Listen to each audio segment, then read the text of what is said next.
I sat by a campfire, its flames casting shadows that twisted across the trees in a Pacific Northwest national park.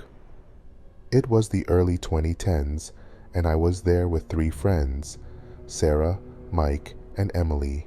The forest felt alive, its dense trees whispering secrets, and our phones were useless, no signal for miles. We set up camp in a small clearing, pitching tents and laughing as we unpacked. The air was thick with pine, and the sun sank fast, painting the woods in gray shadows.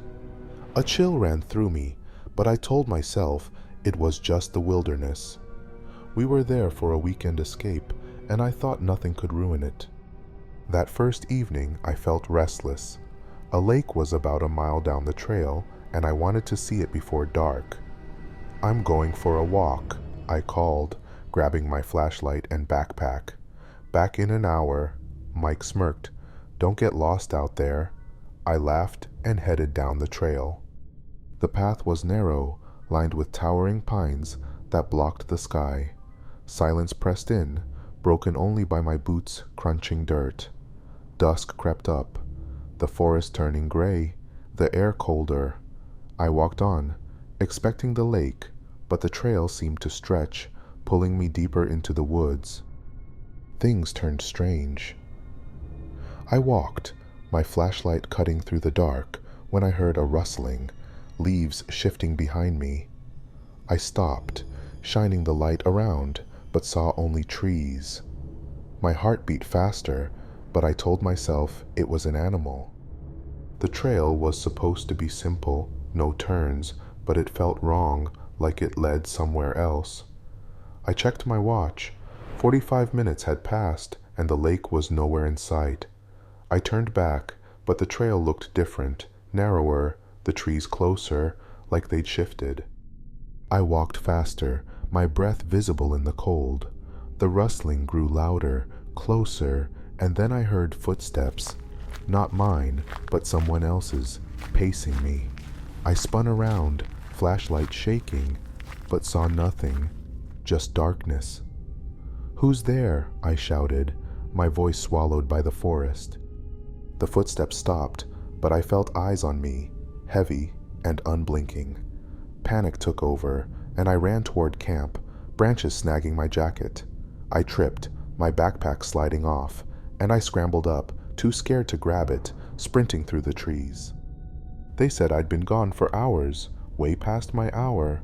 Mike and Emily had searched, shouting my name, but heard only snaps in the distance, like something circled them. We didn't sleep, huddled by the fire, jumping at every rustle. At dawn, we packed up and hiked to a ranger station, telling them what happened.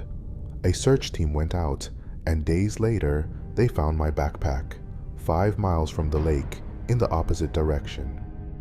It sat in a clearing, untouched, like someone placed it there. My phone was inside, dead, though I'd charged it that morning. They found footprints, maybe mine, leading to a cliff. The prints stopped at the edge, like I'd vanished, but I hadn't. I was back at camp. The rangers searched through thick fog, finding no trace of anyone else. The report said I got disoriented, but that didn't explain the backpack, the phone, or the footsteps. Locals talked of hikers lost in that park, of lights in the woods, voices calling names.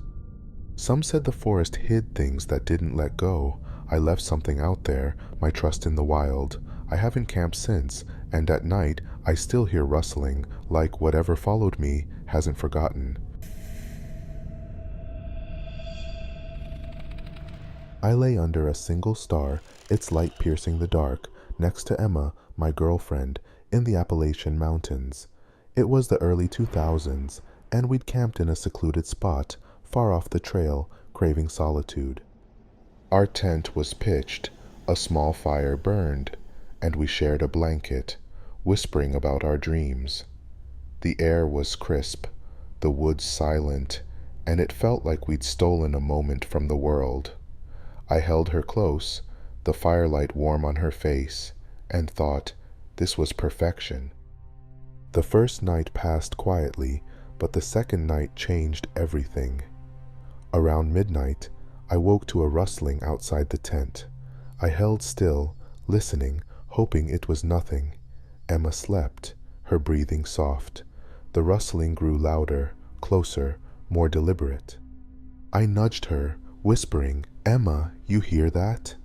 Her eyes snapped open and she nodded, clutching my arm. I told myself it was an animal, but my heart pounded. Then I heard footsteps, slow, heavy, circling our campsite.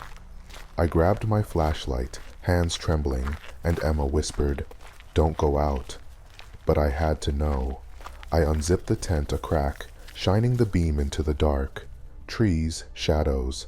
Then I saw him. A man stood just beyond the firelight, staring at me. His face was half-shadowed, but his eyes burned, locked on us. I froze, my breath caught. Emma gasped, and before I could shout, he slipped into the trees, gone. The footsteps stopped, but the silence felt alive, like he waited just out of sight. We didn't move, didn't speak. I kept the flashlight on, aimed at the flap, my pulse racing.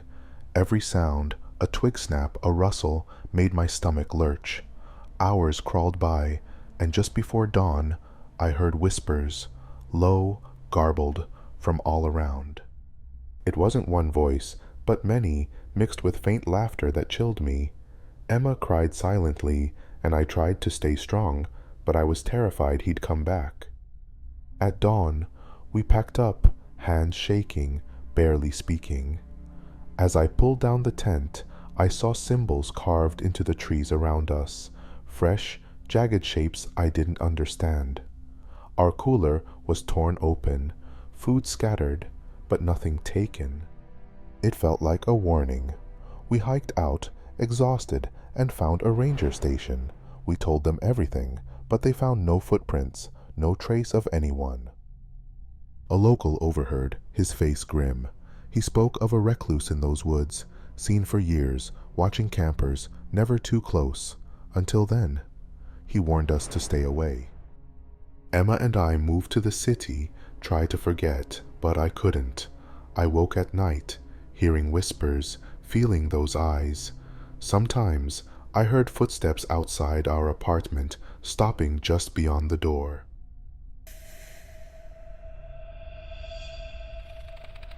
I held a marshmallow over the fire, watching it turn golden, surrounded by family, at a reunion in a Midwest state park. It was the 1990s, and I was 16, there, with about 15 relatives, parents, cousins, aunts, uncles. The campground buzzed with tents, RVs, kids chasing each other, music drifting. We laughed, swapped stories, and it felt like the safest place on earth. The fire warmed my hands, the stars shone bright, and I thought, this was family. The first day was great, but the second night, I messed up. I argued with my parents. Curfew, chores, dumb stuff. I was fed up, feeling misunderstood, so I yelled, "I need space," and stormed toward the lake. The campground's noise faded behind me. I sat by the water, skipping stones, the cool air easing my anger. I planned to go back, apologize, but needed a moment. With so many people around, I didn't worry about being alone. I sat, lost in thought, when I heard footsteps. I turned, expecting my mom or brother, but it was my cousin Matt, in his 20s. He'd always been quiet, intense, but he was family, so I relaxed. He said he was checking on me, sitting close, his voice soft. But his eyes were too sharp, his hands restless. My gut twisted, but I brushed it off.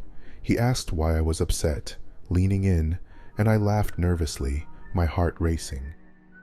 Before I could move, he grabbed my arm, hard. I yanked back, yelling, "Stop!" But his face changed, like a mask fell. I screamed, kicked, but he was stronger, pulling me toward the woods. I fought, clawing, and broke free, stumbling into the brush. I hid, crouched in the dark, my breath loud, praying he wouldn't find me. I stayed there, shaking, for hours, every sound making me flinch. Dawn brought voices, search parties calling my name. I crawled out, bruised, barely able to speak. They found my jacket, my phone, scattered in the woods, signs of a struggle.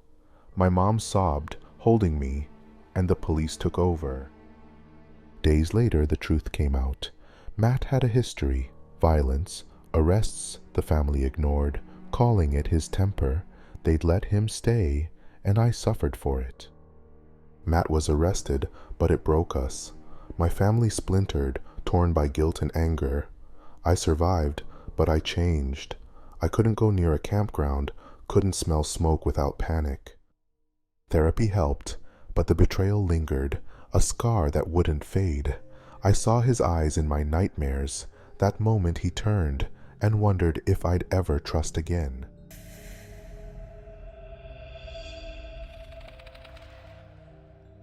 I lay under a sky bursting with stars, alone in the Nevada desert.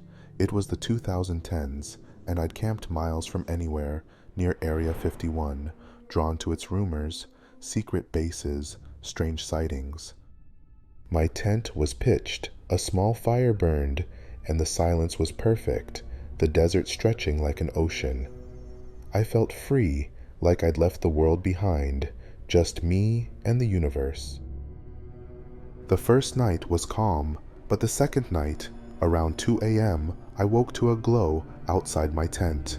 It wasn't the fire, brighter, pulsing, casting shadows on the canvas. I stepped out, thinking it was a car, but saw 3 lights, pulsating, hovering above the horizon. They moved silently, darting, then freezing, like they watched me. My heart pounded, my mouth dry. They weren't planes, weren't stars. Nothing moved like that. The lights descended, coming closer, their glow nearly blinding. No sound, no engine, just silence. My radio in my bag crackled, static, then voices, distorted, like through water. I hadn't touched it. The voices wove in and out, words I couldn't catch, and my skin crawled. The air grew heavy, pressing my chest like a storm brewed. The lights hovered 100 yards away, just above the ground. I couldn't move, my legs heavy. My flashlight's beam was swallowed by their glow. I stumbled into my tent, zipping it shut, hands shaking. A hum built, vibrating my teeth.